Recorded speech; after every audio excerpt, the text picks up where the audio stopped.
Olá, bem-vindos ao canal Desenha Pra Mim. Esse é um canal de treinamento parental.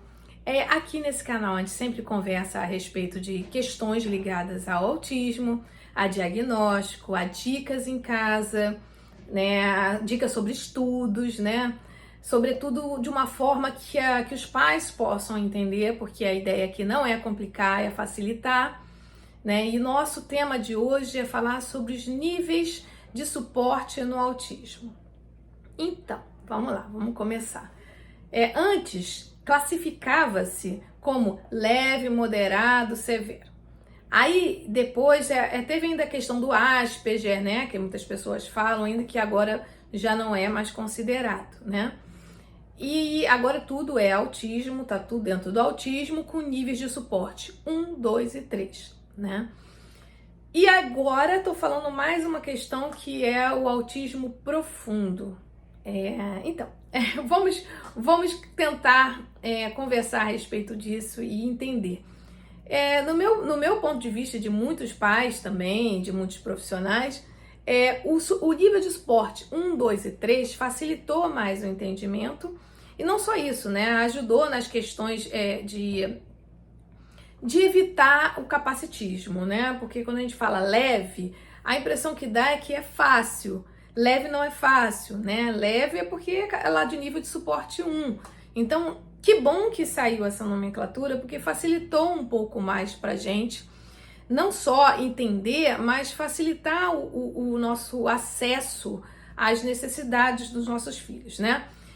O nível de suporte 1 nada mais é que em alguns campos do desenvolvimento, lá nas habilidades, ele tem mais habilidades, tem mais facilidade para aprender algumas habilidades, para outras não, mas isso não significa que facilita a vida de ninguém, porque sempre é uma questão complexa. Autismo sempre vai ser uma questão complexa, sempre vai ser uma questão individual. Não dá para comparar um com o outro. O que a gente consegue fazer é tratamento, e esse tratamento é muito melhor quando a gente se baseia nas dificuldades que aquela pessoa tem. Senão a gente tende a fazer o que muitas pessoas fazem, que é colocar todo mundo dentro da caixinha, dizer, olha, é autista, então ele é assim, se ele é autista. Então, se ele é isso, ele está nessa caixinha aqui. Quando, na realidade, não é isso que acontece. Existem autistas que falam bastante, tem outros autistas que não gostam de falar, tem uns que nem vão falar, né? E que a gente vai ter que trabalhar essas questões. Então, o nível de suporte 1, 2 e 3 veio para substituir aquela antiga classificação de leve, moderado e severo, que muitas das vezes virava um julgamento, né? Então isso é bem complicado pra gente, assim, enquanto familiares e responsáveis de pessoas com TEA, né? Então o nível de suporte também é algo que não é uma linha reta. O meu filho, ele é nível de suporte 1.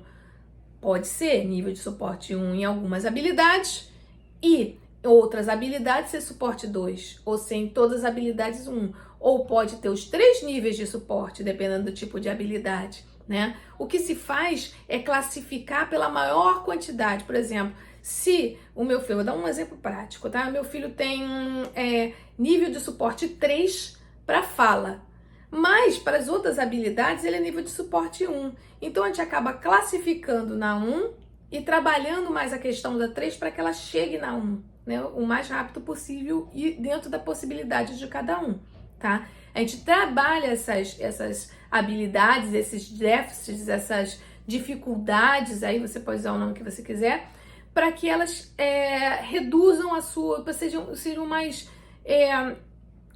tenham mais habilidade, mais condição de conviver, mais condição de viver de uma forma mais social melhor, uma forma social melhor de se viver, digamos assim, né? Então aí, vamos para uma outra habilidade. Meu filho tem dificuldades sensoriais, né? A dificuldade dele sensorial tá aí no nível de suporte 2, mas todo o resto é no nível de suporte 1, né? Então assim, eu posso dar um exemplo do meu filho, que tem nível de suporte 2 para fala até hoje.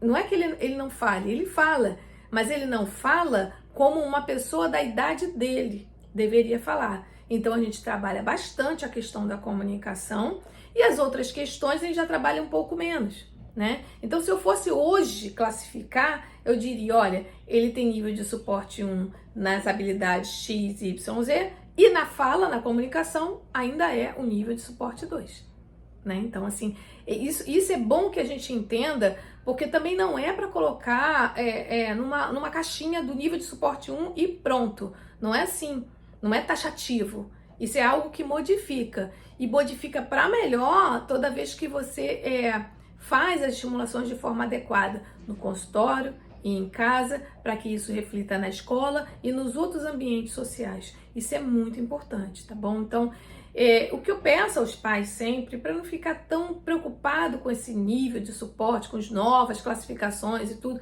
acho que a gente pode focar mais nas dificuldades e no que a gente vai fazer como plano de ação para que aquela dificuldade seja superada, né? Como todos nós já sabemos, o autismo não tem cura, mas tem o tratamento, e o tratamento é baseado justamente nisso, no comportamento, né? Nas questões comportamentais e no desenvolvimento das habilidades sociais, e não só essa, né? Outras habilidades que se precise, né? Sejam elas quais foram, no campo que a criança tenha dificuldade, para que ele possa ter uma vida cada vez mais dentro de um padrão social que para ele vai ter qualidade de vida, tá? Então a gente sempre pensa na pessoa, a gente não pensa na sociedade em si, o que ela vai pensar, o que vai fazer. A gente pensa nessa pessoa, o que traria para essa pessoa uma qualidade de vida melhor, né? Seria trabalhar a comunicação. Então vamos trabalhar a comunicação porque é importante para ele, tá? Importante para ele, não para os outros, não para que os outros pensem. A gente não tem que se preocupar muito com isso. E essa outra questão que surgiu agora do autismo profundo seria um autismo nível 3 ou antigo severo que não tem tratamento, digamos assim. Isso é o que se diz. Mas como eu não acredito, Carla, não acredito nisso, eu acredito que pessoas aprendem em qualquer tempo de formas diferentes. Não igual o meu filho, não igual a outra pessoa, mas aprende. Então, assim, eu ainda não consigo achar essa nomenclatura aceitável, mas é algo que o mundo está falando sobre e algumas pessoas aceitam assim. Então a gente tem que respeitar, tá? Eu respeito. Eu, Carla, acho que nesse momento era tudo que não ajudaria ter mais uma nomenclatura em relação a isso.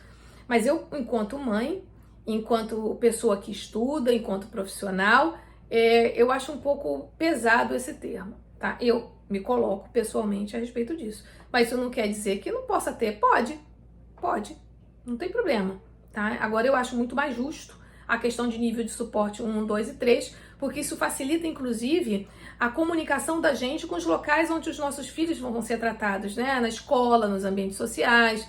E a gente já sabe classificar, olha, nessa questão aqui ele tem um pouco mais de dificuldade, naquela ali tem um pouco menos.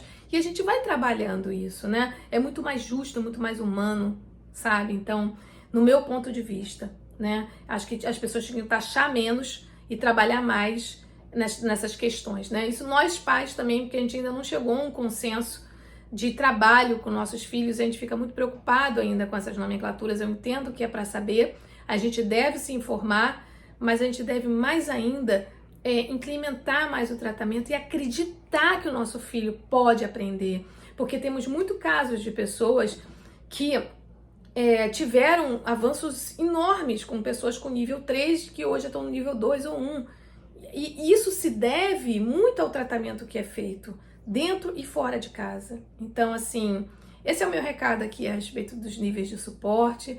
E eu acho que cada vez mais a gente deve trazer isso em discussão. Se tiver dúvida, pergunta, vamos conversar. De repente a sua opinião vai ser muito importante, que a gente vai ter um contraponto para discutir novas possibilidades. Por que não? Porque nada é escrito na pedra, a gente pode modificar, assim como já vem modificando ao longo dos anos, tá bom?